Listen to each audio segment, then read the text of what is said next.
Assalamualaikum warahmatullahi wabarakatuh. Waalaikumsalam warahmatullahi wabarakatuh. Bismillahirrahmanirrahim. Alhamdulillahi rabbil alamin. Wassalatu wassalamu ala ashrafil anbiya'i wal mursalin, Sayyidina wa maulana Muhammadin wa ala alihi wa ashabihil mujahidin at-tahirin, amma ba'du. Saudara-saudara kaum muslimin seiman dan sekeyakinan yang berbahagia, pada suatu hari seketika sedang berkumpul dengan para sahabat, Rasulullah pernah memberikan peringatan. Beliau bersabda, yushiku an tada'a alaikumul umamu kama tada'al akalatu ala qas'atiha. Pada suatu saat nanti akan datang di tengah-tengah kamu, wahai umat Islam, di mana orang-orang lain di sekeliling kamu akan bersatu mengerubungi kamu seperti bersatunya orang-orang mengerubungi makanan di atas meja hidangan. Akan datang suatu saat nanti di mana kondisimu dikepung sedemikian rupa, yang barat mau menerkam, yang timur mau menghantam, yang selatan mau menginjak-injak, yang utara pun akan menjelajah. Kondisimu seperti makanan di atas meja hidangan. Sebagian sahabat merasa heran dan terkejut, lalu mereka bertanya, amin qillati nahnu yauma izin ya Rasulullah, apakah jumlah kami pada waktu itu sedikit ya Rasul, kami sampai dikepung sedemikian rupa? Beliau menjawab, bal antum yauma izin katsir, sama sekali tidak, kamu tidak sedikit pada saat itu, bahkan jumlahmu sangat banyak, kamu adalah mayoritas. Walakinnakum ghusa'un ka ghusa'is sail, tetapi keadaanmu saat itu persis seperti buih di lautan. Banyak tetapi centang perenang, banyak tetapi tidak punya daya dan kekuatan, banyak tapi dipermainkan gelombang lautan, dihempaskan ke tepian pantai tanpa punya makna dan arti. Kondisimu pada saat itu kuantitas yang tanpa kualitas, sehingga orang lain enak saja mengepung kamu. Akidahmu didangkalkan, dibanjiri dengan peradaban dan kebudayaan yang menjauhkan dari agama. Dari segi maksiat dan munkarat seluruhnya mengepung sampai kita melepaskan nilai-nilai Islam kita ini. Dan celakanya, sambung beliau, waliyanzi'anna fi qulubi aduwikumul mahabata minkum, akan dicabut kehebatanmu di mata musuh-musuhmu, sehingga pada saat seperti itu orang lain memandangmu umat Islam enteng saja, remeh saja, tidak ada apa-apanya. Sudahlah, pokoknya umat Islam sikat saja, umat Islam enteng, umat Islam kecil, umat Islam tidak ada apa-apanya. Alangkah ironinya, alangkah menyedihkannya, memilukan dan sekaligus memalukan. Umat yang mayoritas ini dipermainkan oleh yang minoritas. Umat yang jumlahnya terbesar, terbanyak, bahkan konon menurut catatan sampai 90%, tapi dipermainkan oleh mereka kelompok-kelompok kecil ini. Waliyakzifanna fi qulubikumul wahn, pada saat itu di hatimu dicampakkanlah penyakit wahan. Sahabat kemudian bertanya, wa mal wahnu ya Rasulullah, apakah penyakit wahan itu ya Rasul? Beliau menjawab, hubbud dunya wa karahiyatul maut. Penyakit wahan itu tidak lain hubbud dunya wa karahiyatul maut, terlalu cinta kepada dunia dan terlalu takut kepada mati, materialistis dan takut resiko. Dua penyakit inilah yang menyebabkan walaupun umat ini mayoritas, tapi dipermainkan oleh yang minoritas. Walaupun dia golongan terbesar, tapi nasibnya seperti makanan di atas meja makan. Dari segala macam penjuru mau menghantam dia.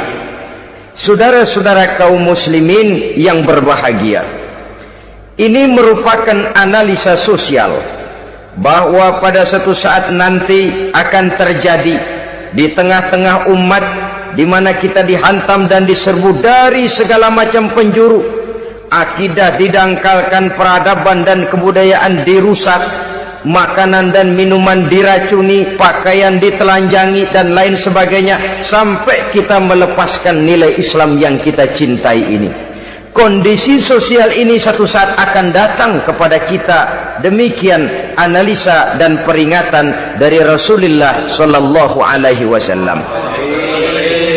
Marilah sekarang kita melihat, adalah benar bahwa di zaman sekarang kita insya Allah tidak akan mengalami perang Badar sehebat yang pernah dialami oleh Rasul dan para sahabatnya.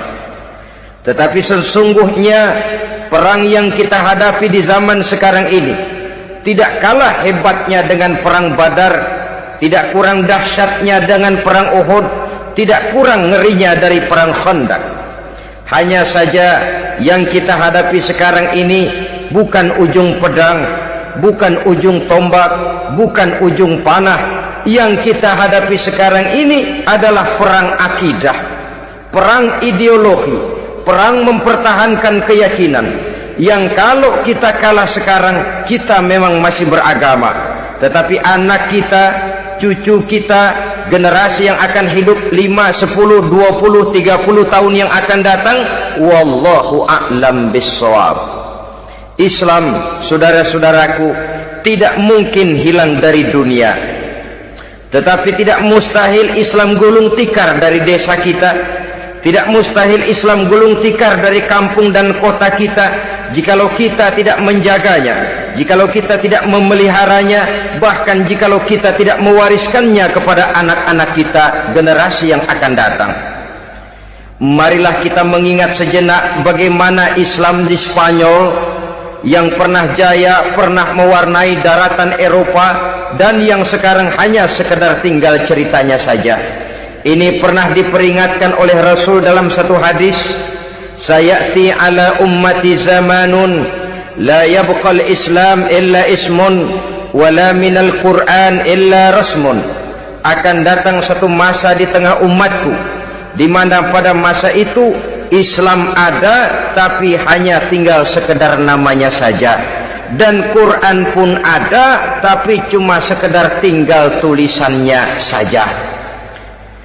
Apabila kita tidak mewariskan ini kepada generasi yang akan datang, maka serbuan-serbuan dari berbagai macam penjuru dari hari ke hari semakin kita rasakan kehebatannya.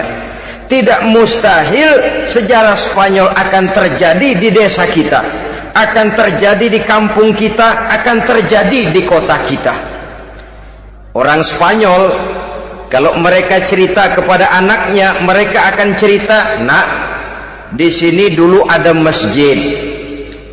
Kapan, Pak? Dulu bener dah. Banyak orang Islam kalau hari Jumat pada sembahyang, kapan itu, Pak? Dulu sekali. Sekarang cuma sekedar tinggal ceritanya saja. Bukankah sesuatu yang sangat tidak mustahil apabila kita tidak menjaga dan mewariskan Islam ini kepada generasi yang akan datang, maka serbuan-serbuan akan membawakan hasil yang diinginkan oleh para penyerbu itu tadi. Kita sudah menjadi umat yang mayoritas, tetapi umat yang mayoritas ini menurut Rasul dikepung sedemikian rupa, akidahnya didangkalkan, peradaban dan kebudayaannya ditekan sedemikian rupa, kehidupan sosialnya dibuat individualis, kemudian dari segi pergaulan, pakaian, makanan, minuman dan sebagainya diracuni, sampai dia tidak lagi berpegang teguh kepada agamanya. Dan dikala itu hilang kehebatan umat ini di mata musuh-musuhnya. Orang lain memandang kita ringan saja, enteng saja, satu umat yang sudah kehilangan wibawa. Padahal konon kabarnya kita mayoritas, tapi enak saja dikutak-kutik orang lain. Dan dikala itu di hati kita merajalela penyakit uahan. Penyakit uahan itu apa? Pertama, hubbud dunia, terlalu cinta kepada dunia. Terlalu cinta kepada dunia yang menyebabkan kita lupa akan tanggung jawab dan kewajiban, lupa meneruskan dan mewariskan Islam kepada generasi yang akan datang. Kita berlomba hanya untuk mengejar dunia dan seluruh isinya, baik dia bernama material, baik dia bernama seksual, baik dia bernama pangkat, jabatan dan kedudukan. Berlomba-lomba kita di dalamnya sampai tercampaklah penyakit hubbud dunia di dalam hati ini. Berurat dan berakar dunia itu, sulit dan berat kita berpisah daripadanya. Akibatnya kemauan untuk berbuat demi dan atas nama agama sangat sulit terwujud di dalam kehidupan ini. Yang kedua, karahiyatul maut, terlalu takut kepada mati. Baik mati ajal, mati dalam artian yang sebenarnya, baik mati usahanya, baik mati karirnya, baik mati pangkat dan jabatannya. Sehingga dengan demikian akibatnya jatuhlah kita menjadi umat yang kehilangan wibawa di mata orang lain. Saudara-saudara kaum muslimin rahimakumullah, saya katakan tadi, perang yang kita hadapi di zaman sekarang adalah perang akidah. Perang menghadapi peradaban dan kebudayaan yang menghancurkan moral daripada anak-anak kita. Perang menghadapi banjirnya maksiat dan munkarat, yang di tengah-tengah itu, di samping berkewajiban menjaga diri dan keluarga, kita pun juga berkewajiban menjaga anak-anak kita, generasi yang akan datang, mengarahkan dan mendidik mereka sesuai dengan yang dikehendaki oleh Allah Subhanahu wa ta'ala.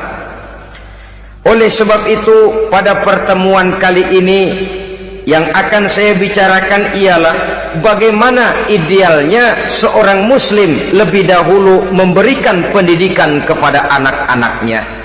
Di tengah satu situasi dan kondisi di mana serbuan datang silih berganti melanda dan menghantam umat Islam, kemana anak-anak kita ini harus kita arahkan? Karena kita orang tua mempunyai tanggung jawab. Anak adalah amanah, menyia-nyiakan amanah adalah dosa, dan dosa itu merupakan satu dosa yang besar. Bahkan orang tua bisa saja masuk neraka kalau tidak bertanggung jawab tentang anak-anaknya.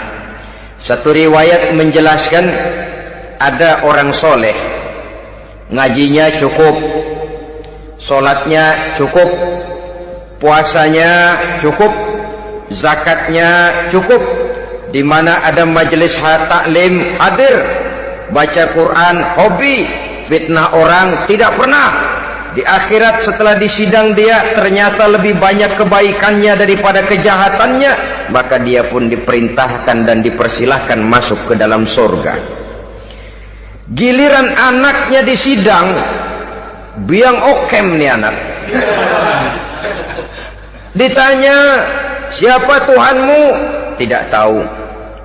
Siapa nabimu? Ntenyaho. Apa kitabmu? Ora gelem. Kamu pernah sholat? Tidak. Zakat? Tidak. Puasa? Tidak. Judi? Hobi. Zina? Tiap malam. Mabuk? Berat. Wah, brengsek kamu. Kebaikan tidak ada barang sedikit pun, sementara kesalahan dan dosa berlipat ganda. Kamu neraka. Anak ini protes. Benar, saya tidak kenal siapa Tuhan saya. Saya tidak tahu siapa Nabi saya. Saya tidak tahu kitab suci dan kiblat saya. Saya tidak sholat, tidak zakat, tidak puasa. Tiap malam saya judi, saya zina, saya mabuk.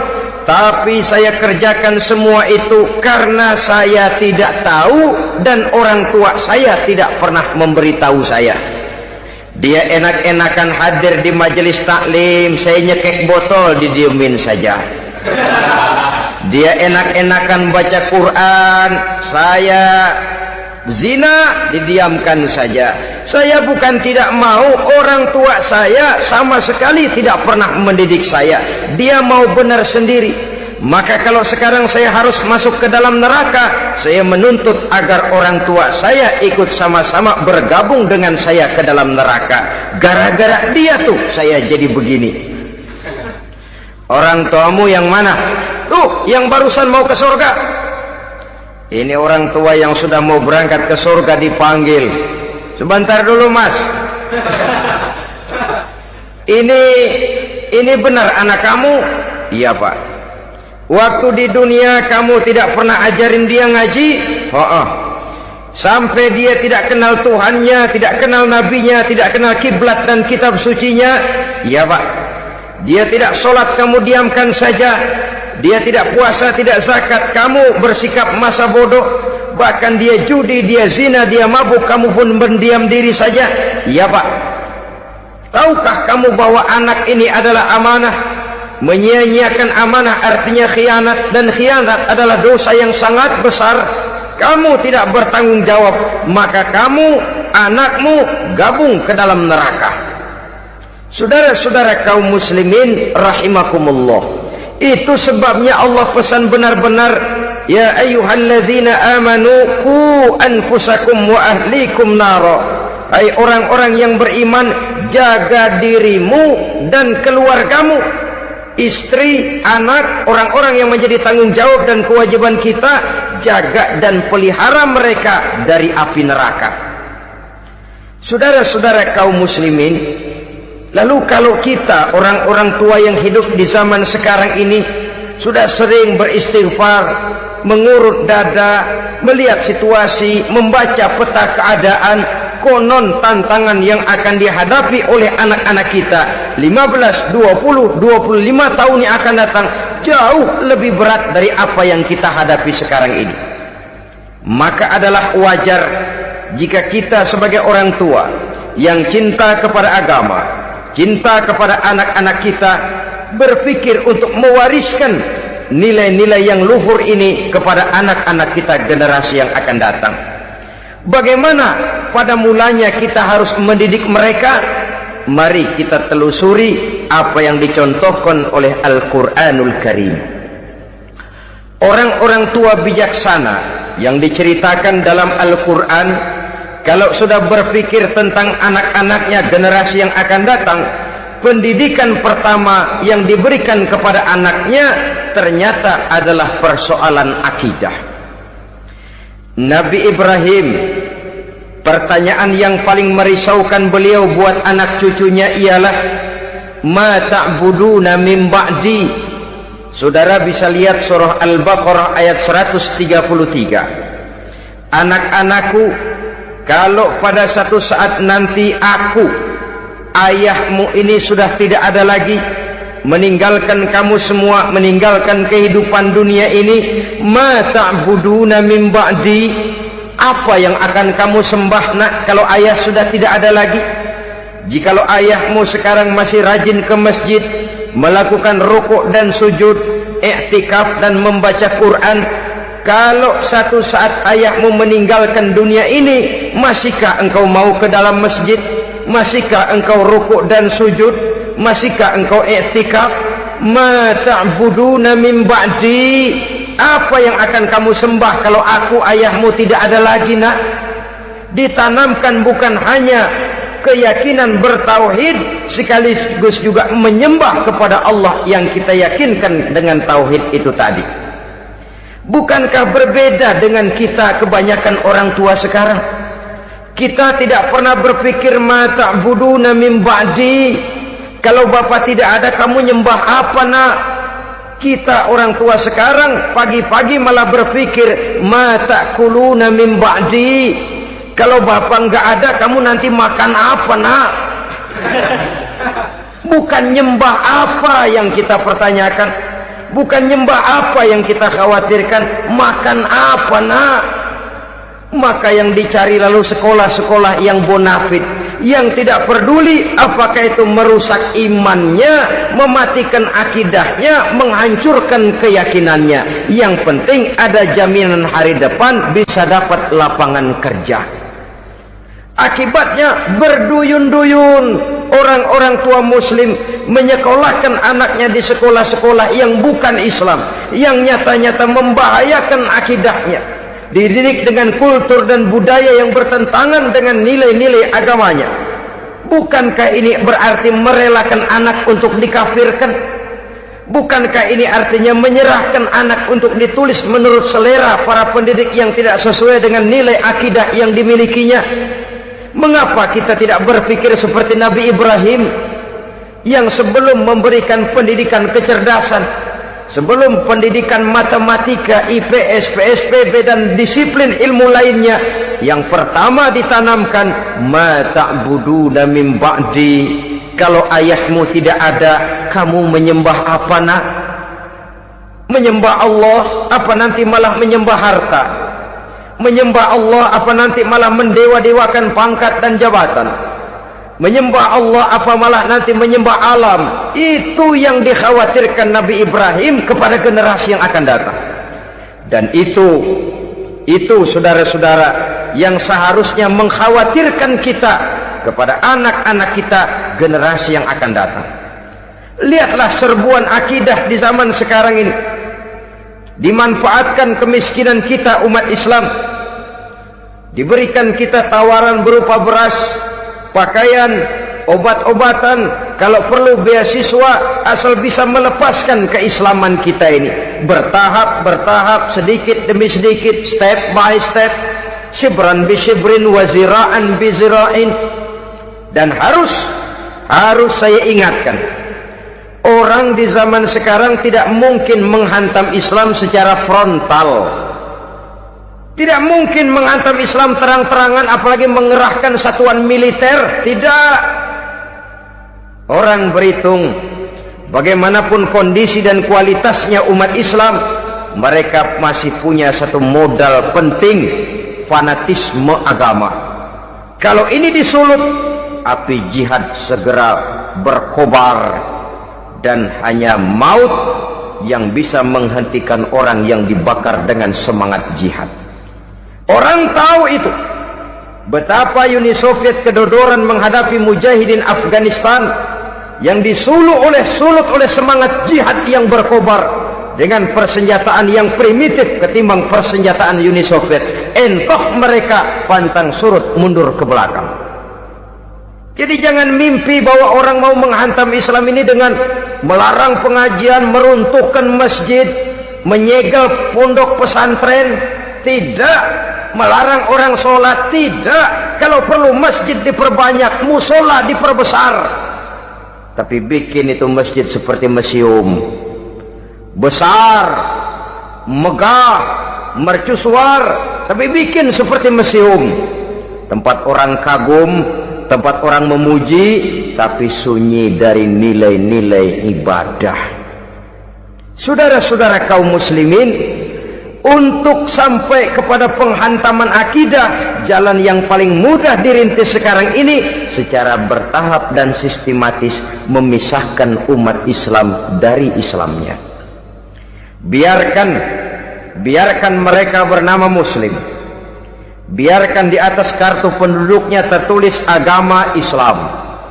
Tapi tanamkan budaya-budaya yang menyebabkan cara bergaul mereka, cara berumah tangga mereka, cara bertetangga mereka, sampai kepada cara mereka berpakaian, cara mereka bergaul, cara mereka makan dan minum, cara mereka mendidik dan menyekolahkan anak, sama sekali tidak lagi mencerminkan nilai-nilai yang islami.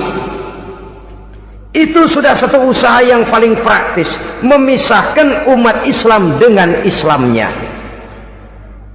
Kalau sadarlah kita ke arah ini usaha orang di zaman sekarang, maka yang harus pertama kita tanamkan kepada anak-anak kita, didik mereka dengan jiwa tauhid yang mengkristal di dalam batinnya, meresap sampai ke tulang sumsumnya, yang tidak akan sampai pun nyawa berpisah dari badannya akidah itu tidak akan berpisah dari hatinya. Bahkan dia sanggup dengan tegar berkata, lebih baik saya melarat karena mempertahankan iman daripada hidup mewah dengan menjual akidah. Satu khittah, satu garis kehidupan yang perlu kita wariskan kepada anak-anak kita, generasi yang akan datang. Dahulu ada satu tradisi, saudara-saudara. Kalau anak gadis kita dilamar orang lalu bertanya, anakmu mau ngelamar gadis saya, apa sudah khatam Quran berapa kali? Apa sudah bisa baca kitab macam-macam dan lain sebagainya? Sehingga lahirlah satu kebanggaan. Apapun motifnya, tapi pertanyaan semacam ini zaman sekarang sudah langka. Paling-paling yang ditanya kalau anaknya dilamar orang, anakmu kerja di mana? Gajinya sebulan berapa? Kendaraannya bebek apa soang apa-apa. Itu yang kita pertanyakan, berkisar di seputar materi, kerja, job, status sosial dan lain sebagainya. Perkara bisa baca Quran atau tidak, nomor 18. Perkara sembahyangnya rajin apa tidak, nomor 36. Saudara hadirin, akibatnya terjadi pergeseran nilai. Maka mendidik anak menurut tuntunan Quran adalah seperti yang diberikan contoh oleh Luqmanul Hakim, yang diceritakan dalam surah Luqman mulai ayat 11 dan selanjutnya. Apa pendidikan pertama yang harus kita berikan kepada anak? Pertama, ya bunayya la tusyrik billah. Wahai anakku, jangan sekali-kali engkau menyekutukan Allah. Nak, jaga tauhid, pelihara iman, mantapkan akidah. Ini dasar yang pertama. Belum lagi anak mengenal berbagai macam disiplin ilmu, yang pertama ditanamkan tauhid. Ini yang mendasari kehidupan. Ini yang akan mewarnai dan menjadi warna dari kepribadian seseorang. Sentuhan jiwa tauhid di dalam diri si anak. Belum lagi sempat dia kenal yang lain. Yang pertama yang kita tanamkan, kita wariskan, kita berikan, la tusyrik billah. Jangan sekali-kali menyekutukan Allah. Nah, kalau ini sudah tertanam, ini sudah merupakan satu fondasi yang kuat. Selebihnya nanti tinggal melihat bakat si anak, kemana dia harus dididik ini. Yang terpenting nilai iman lebih dahulu tanamkan. Dan untuk menghancurkan nilai keimanan, saudara-saudara, saya katakan, ingatkan kepada hadis di awal tadi, dikepung kita dari berbagai macam penjuru agar bila bisa melepaskan nilai-nilai iman dan keyakinan. Proses pendangkalan akidah, ditanamkan keraguan kepada agama, ditanamkan rasa malu beragama, sholat malu, baca Quran malu, berangkat ke masjid malu, pakai jilbab malu. Ditanamkan rasa malu beragama, sehingga bertahap sedikit demi sedikit kita mulai berpisah dengan kehidupan beragama. Ditanamkan hal yang sedemikian rupa dari berbagai macam penjuru. Dihantam akidah kuat, dihantam dari segi peradaban dan kebudayaan. Diperbanyaklah peradaban dan kebudayaan yang bukan mendekatkan kita dengan agama, malah mendekatkan kita dengan neraka. Menjauhkan kita dari agama, menjauhkan kita dari nilai-nilai luhur yang diwariskan oleh orang-orang tua kita terdahulu. Adalah kewajiban kita yang pertama, mendidik anak, menanamkan roh, jiwa dan semangat tauhid di dalam diri mereka. Saudara-saudara kaum muslimin rahimakumullah, kenapa kita lebih dahulukan menanamkan jiwa, roh dan semangat tauhid ini kepada anak-anak kita? Pertama, kita tidak hanya ingin sekedar mempunyai anak yang pintar, tetapi lebih daripada itu kita pun ingin mempunyai anak yang benar. Segala macam disiplin ilmu, segala macam bentuk penalaran ilmiah dan pengisian intelektualitas manusia mungkin di satu sisi akan membuat dia pintar, tapi di sisi lain belum tentu akan membuat dia benar. Nabi pernah memberikan peringatan, man izdada ilman wa lam yazdad huda lam yazdad minallahi illa bu'da. Orang yang hanya bertambah ilmu pengetahuannya tapi tidak bertambah hidayah dari Allah, tidak makin mantap keimanannya, maka seluruh nilai-nilai ilmunya hanya akan menjauhkan dia dari Allah Subhanahu wa taala. Dan adalah lebih merupakan azab daripada nikmat kalau kita diberikan ilmu pengetahuan yang hanya akan menyebabkan kita semakin jauh dari Allah Subhanahu wa taala. Yang kedua, sesungguhnya roh, jiwa dan semangat tauhid yang melekat dalam diri anak pada puncaknya akan melahirkan satu disiplin murni yang tumbuh dari dalam dirinya sendiri, di mana si anak dalam kehidupannya merasakan dimanapun dia berada, kemanapun dia pergi, ia selalu merasakan kehadiran Allah dekat dalam hidupnya. Ia sadar sesadar-sadarnya bahwa tidak ada satu perbuatan yang bagaimanapun kecilnya yang bisa disembunyikan dari kekuasaan Allah Subhanahu wa taala. Yang ketiga, dengan penanaman roh, jiwa dan semangat iman ini, maka diharapkan anak-anak nanti pada pertumbuhannya sanggup mengendalikan hawa nafsunya. Dengan kata lain, bahwa penanaman jiwa tauhid, penanaman roh dan semangat keimanan ini merupakan kondisi dasar yang harus dilakukan sebelum yang lain-lainnya. Kemudian pendidikan kedua yang diberikan oleh Al-Quran melalui contoh dan model dengan Luqmanul Hakim ini, setelah menanamkan tauhid, ditanamkanlah kepada si anak ini rasa hormat kepada orang tuanya. Wa wassaynal insana biwalidayhi, dan kami wasiatkan kepada manusia untuk berbakti kepada ibu bapaknya.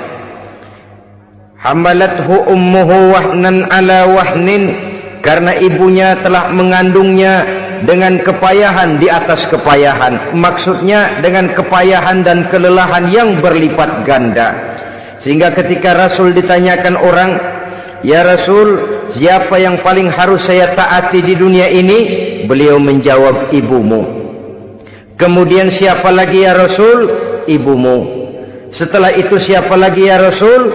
"Ibumu." Dan kemudian, "Siapa ya Rasul?" "Bapakmu." Ibu, ibu, ibu, bapak.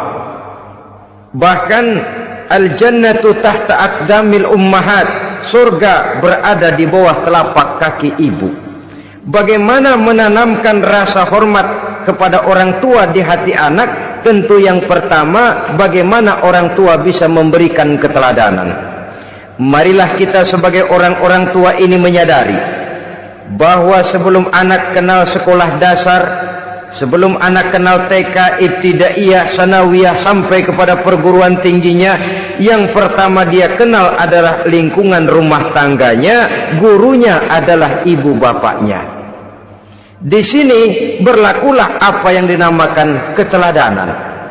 Keteladanan jauh lebih berhasil daripada sekedar teori-teori yang muluk. Keteladanan jauh lebih berhasil daripada berbagai macam indoktrinasi dan penataran. Kurangnya keteladanan akan menyebabkan anak mencari pola. Apabila kita orang tua ini tidak bisa memberikan keteladanan yang baik kepada anak-anak kita, maka pada suatu saat anak-anak akan menganggap enteng dan kehilangan wibawa kita sebagai orang tua di mata mereka. Dikala itu akan sangat sulit kita membentuk kepribadian mereka. Bukankah di zaman sekarang ini kita banyak mengalami krisis wibawa, krisis figur? Ada yang karena rapotnya merah melulu, gurunya dikeroyokin. Pak guru pulang sekolah dicegat. Bahkan nyaris ada orang tua pernah dibunuh oleh anaknya sendiri.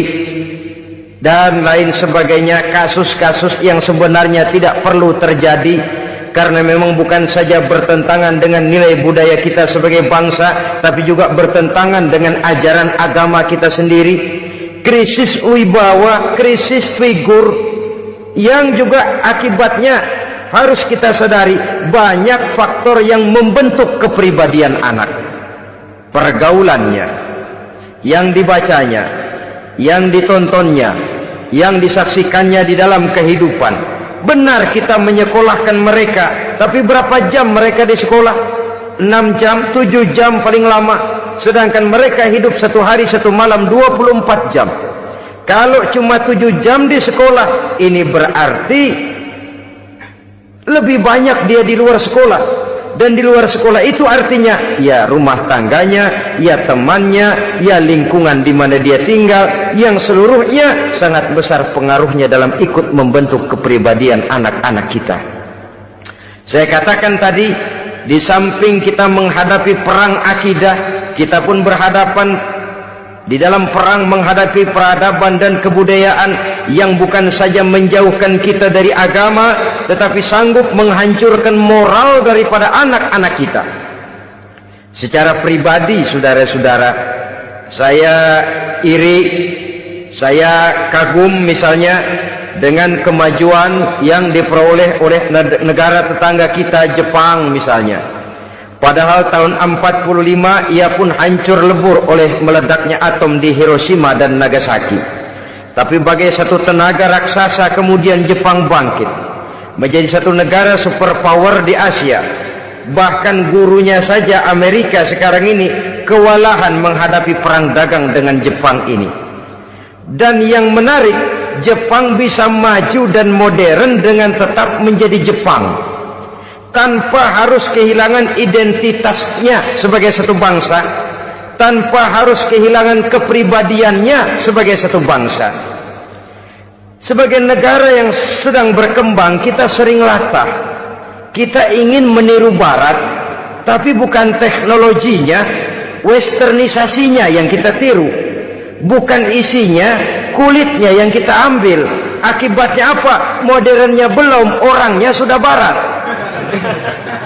Bergaulnya sudah cara Barat, berumah tangganya sudah cara Barat, berpakaiannya sudah cara Barat, mendidik anaknya sudah cara Barat. Di mana ketemu orang tua cukup hello daddy. Kulitnya kita ambil, sementara isinya kita campakkan. Ironi dan menyedihkan. Padahal kita sesungguhnya bisa maju dan modern, bisa mengejar segala ketinggalan dan keterbelakangan kita dengan tetap menjaga nilai-nilai luhur budaya kita sebagai satu bangsa, mengambil isinya dan kalau memang tidak perlu lalu mencampakkan kulitnya.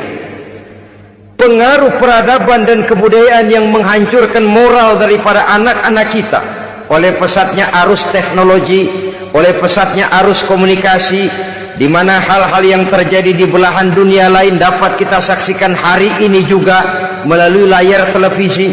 Yang terjadi di Amerika, di Eropa, di Afrika, di ujung dunia yang paling ujung sekalipun, di ujung dunia yang paling ujung, hari ini kejadian, hari ini sudah bisa kita saksikan.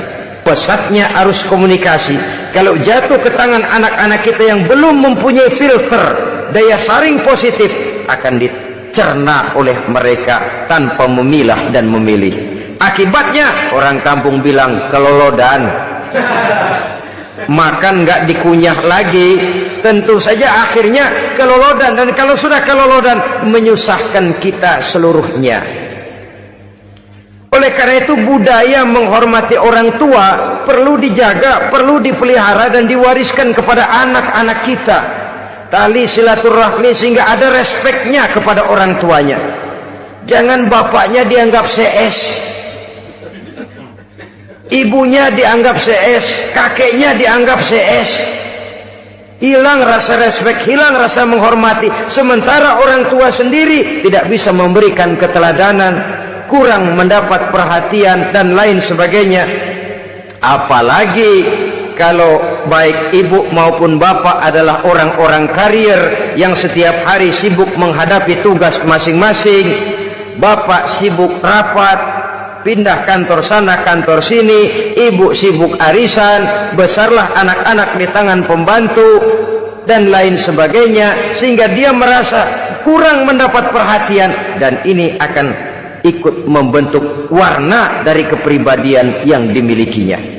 Sampai kepada pelosok-pelosok desa, jaringan televisi memang menguntungkan, Tapi kalau sudah sampai kepada menayangkan budaya-budaya yang tidak sesuai dengan pola di mana mereka tinggal, pola lingkungannya, dan ingin mereka terapkan dalam kehidupan, ironi dan menyedihkan.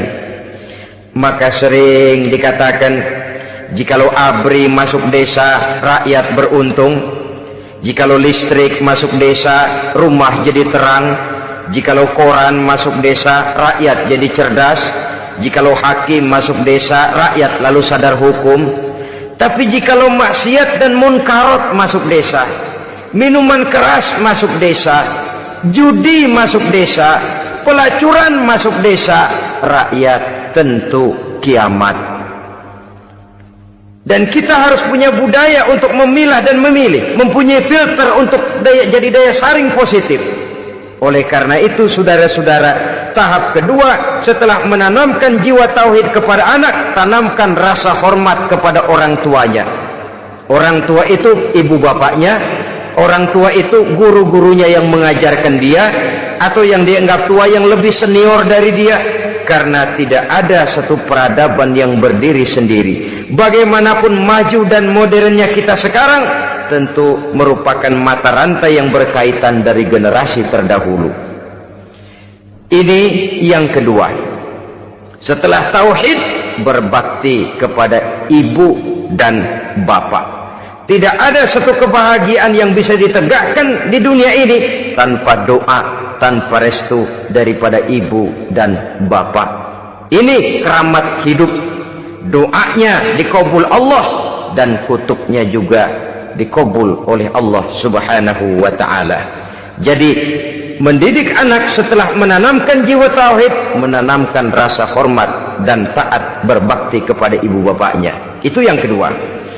Kemudian yang ketiga, melalui model Luqman, Quran mendorong kita untuk mendidik anak menanamkan etika otonom. Apa itu? Ya bunayya innaha in takum mithqala habbatin min khardalin fatakun fi sakhratin aw fis samawati aw fil ardi ya'ti biha Allah. Wahai anakku, sesungguhnya kalau ada satu kebaikan yang kamu kerjakan, kecil, tidak nampak oleh pandangan mata yang zahir, yang kecil itu tersembunyi di puncak langit, di dasar bumi yang paling dalam, atau di tengah batu hitam sekalipun, Allah pasti mengetahuinya dan pasti akan memberikan balasan yang seadil-adilnya.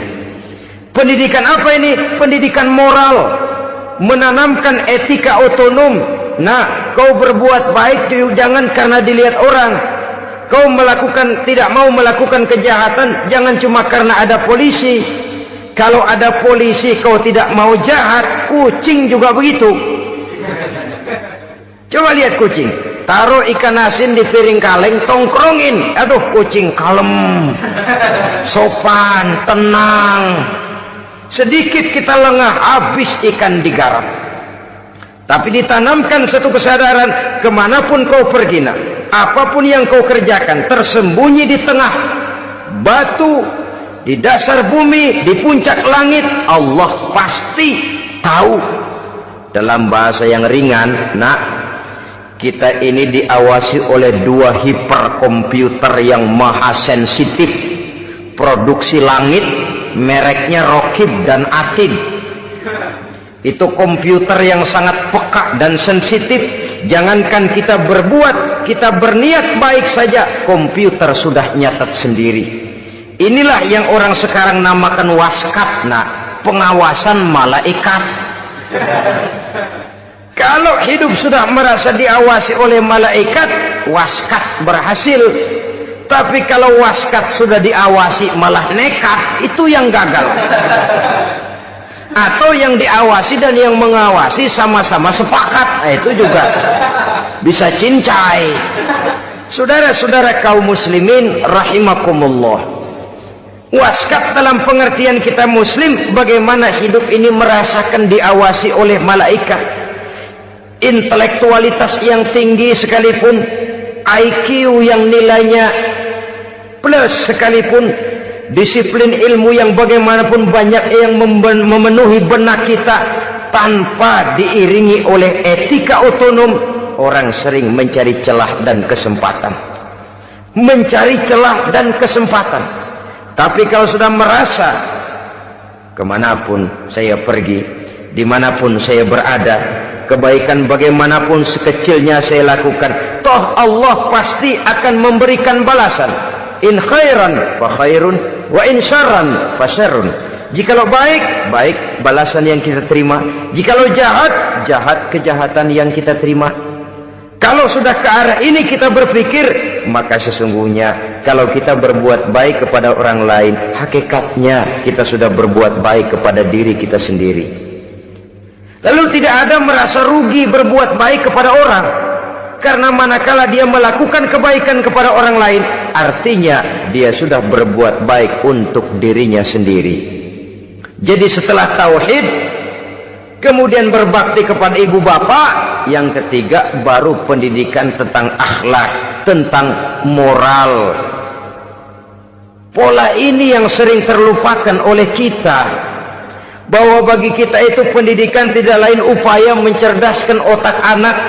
Jangan sampai sebab ini kelihatannya pembangunan makin maju, persaingan hidup makin tajam, tensi ekonomi semakin tinggi, sementara jumlah tenaga kerja dengan lapangan kerja yang tersedia jauh dari mencukupi. Jikalau tidak membekali anak dengan pendidikan yang menunjang lapangan pekerjaan, orang tua khawatir, takut sekali anaknya jadi gelandangan. Dikhawatirkannya kehidupan dunia ini, sementara dia lupa kalau anaknya bisa jadi gelandangan di akhirat. Padahal selama-lamanya gelandangan di dunia paling seumur manusia itu 60 tahun, 70 tahun lah umur orang sekarang. 70 itu sudah luar biasa itu. Tapi kalau harus menggelandang di akhirat, menjadi gelandangan di akhirat, alangkah menyedihkannya. Apakah akan kita korbankan satu kehidupan yang langgeng, abadi, cuma karena tertipu oleh fata morgana dan kamuflase? Kita korbankan yang sedikit, kita korbankan yang besar karena kita memilih yang sedikit. Dalam bahasa Al-Quran memang pernah diceritakan hidup ini hakikatnya perlombaan, saudara-saudara. Perlombaan. Dan di dalam perlombaan itu ada yang menang, ada yang kalah. Al-Quran lalu memberikan peringatan, Alhaakumut takatsur, kamu telah lalai karena berlomba-lomba memperbanyak harta, mempertinggi pangkat dan kedudukan, hatta zurtumul maqabir, sampai kamu akan masuk ke liang kubur baru sadar. Apalagi kalau nafas sudah sampai di tenggorokan.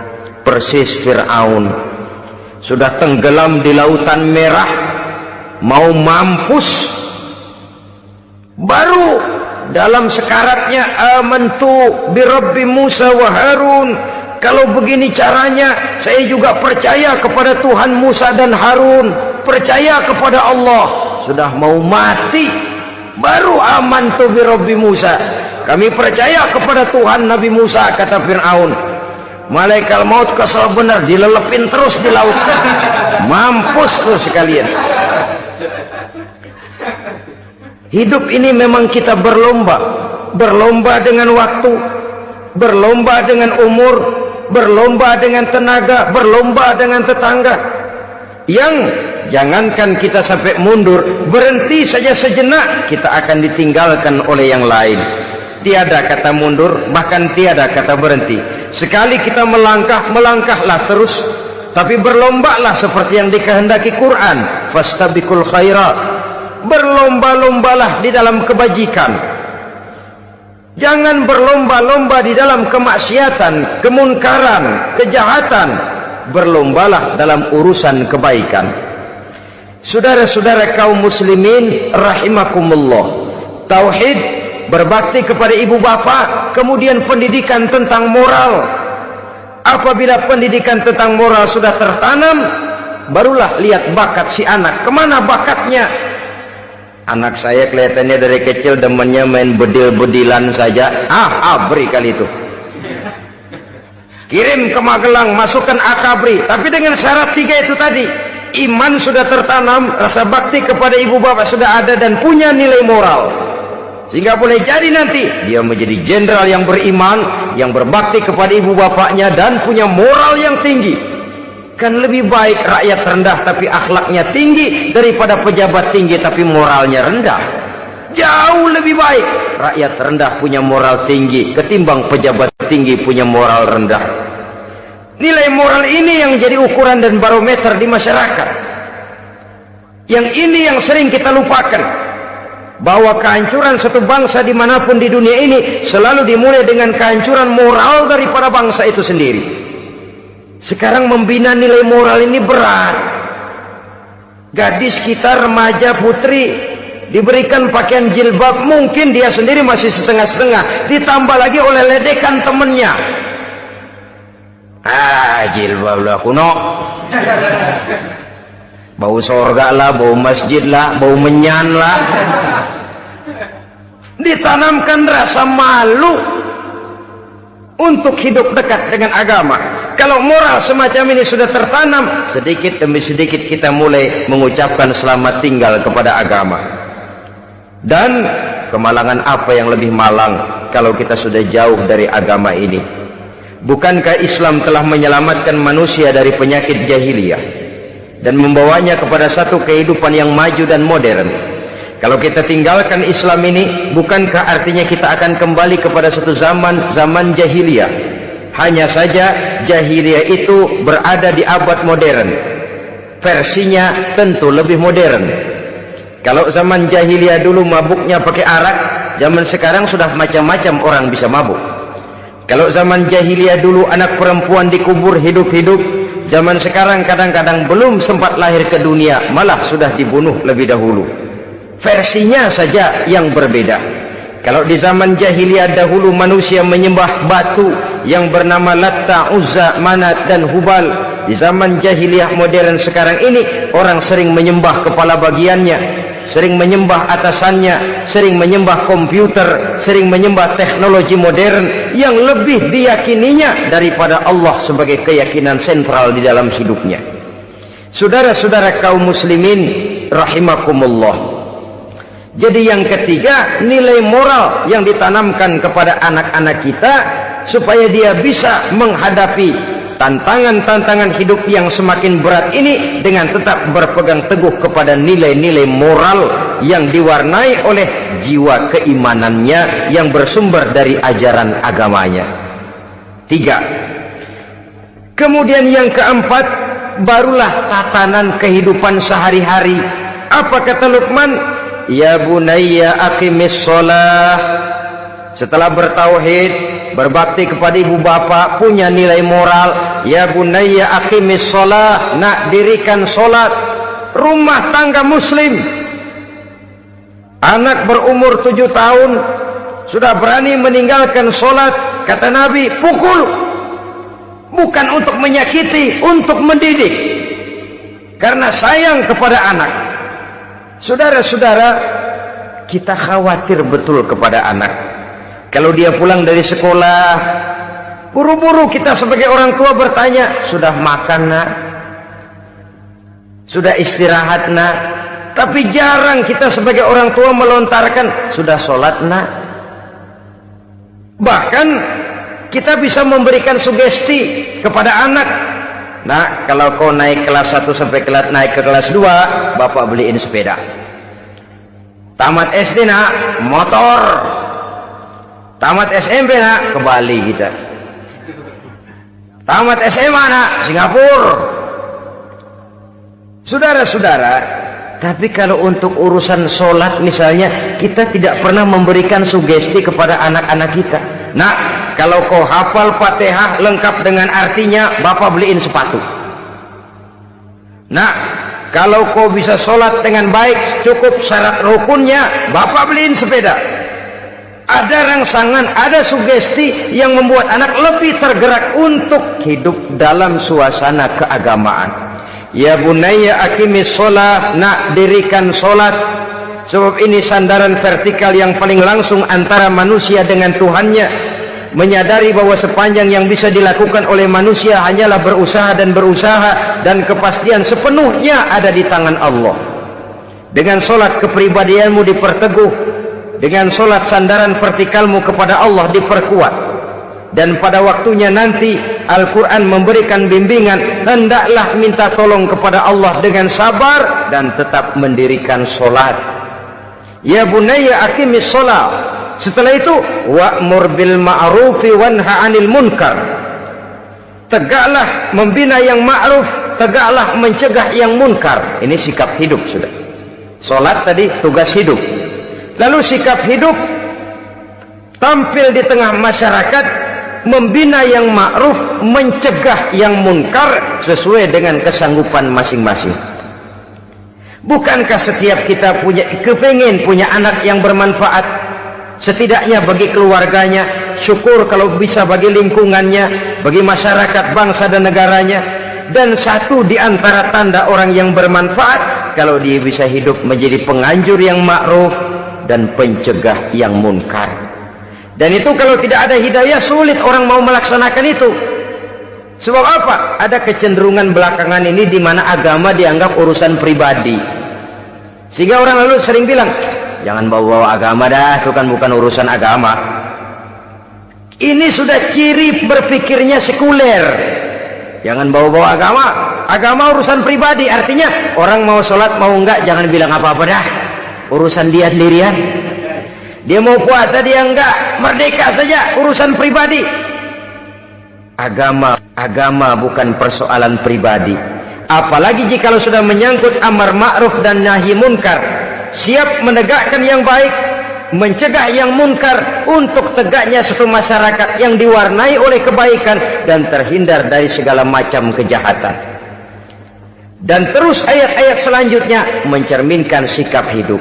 Namun yang intinya, cara mendidik anak yang baik yang dicontohkan oleh Al-Quran dengan Luqmanul Hakim sebagai model. Pertama, tanamkan tauhid. Yang kedua, tanamkan rasa hormat dan berbakti kepada ibu bapaknya. Yang ketiga, tanamkan moral, nilai akhlak yang tinggi. Setelah itu yang keempat, biasakan hidup dalam suasana keagamaan. Kontrollah sholatnya, kontrollah baca Qur'annya, kontrollah puasanya di bulan Ramadan. Ajaklah anak-anak sholat berjamaah, sehingga dengan demikian dia terbiasa oleh satu suasana yang mendekatkan dia dengan nilai agamanya. Dari sana diharapkan nilai-nilai ilmu yang didapatnya dari bangku sekolah akan menciptakan keseimbangan dengan yang ditanamkan oleh orang tuanya dalam bentuk yang dijelaskan oleh surah Luqman itu tadi. Sehingga apabila keseimbangan ini terwujud, akan menjalin keseimbangan dalam pola berpikir, dan keseimbangan dalam pola berpikir akan melahirkan keseimbangan dalam perbuatannya. Terwujudlah kita harapkan insan yang fid dunya hasanah wa fil akhirati hasanah. Inilah harapan kita semua. Mudah-mudahan Allah memberikan kekuatan kepada kita untuk mewariskan nilai-nilai yang baik kepada generasi yang akan datang, sehingga esok harus lebih baik daripada hari ini, dan lusa harus lebih baik daripada hari esok. Terima kasih atas perhatian saudara. Mohon maaf atas segala kekurangan. Usikum wa nafsi bitaqwallah. Wassalamualaikum warahmatullahi wabarakatuh. Waalaikumsalam warahmatullahi